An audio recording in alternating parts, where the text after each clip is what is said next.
In today's video, I'm going to teach you how to rename folders in Dropbox. By the end, you'll be comfortable changing a folder's name, either from the Dropbox website or right from your computer using the desktop app, and you'll know a few simple tips to make sure everything syncs smoothly.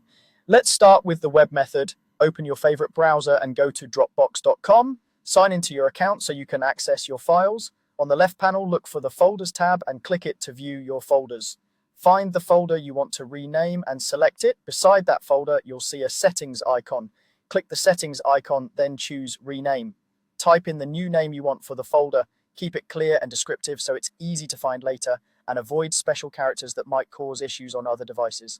When you're ready, confirm the change. The rename will apply to your Dropbox right away and will sync to your other devices as they come online. If you don't see the change immediately elsewhere, give it a moment for sync to complete. Now let's do the same using the desktop app through File Explorer on your computer.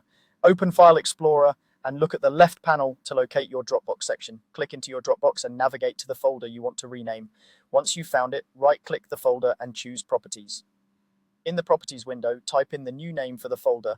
Make sure it's exactly how you want it to appear everywhere. When you're done, click OK to save the change. Dropbox will detect that rename and sync it to your account automatically. If the folder is open in another program or a file inside it is currently in use, you might need to close those apps first before the rename goes through cleanly. And a couple of helpful notes as you work.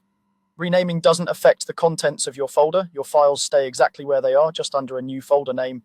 If you're collaborating with others, it's a good idea to let teammates know about the change so everyone stays on the same page. And if you're offline, the rename will queue up and sync as soon as your internet connection returns. That's all there is to it, whether you prefer the Dropbox website or File Explorer.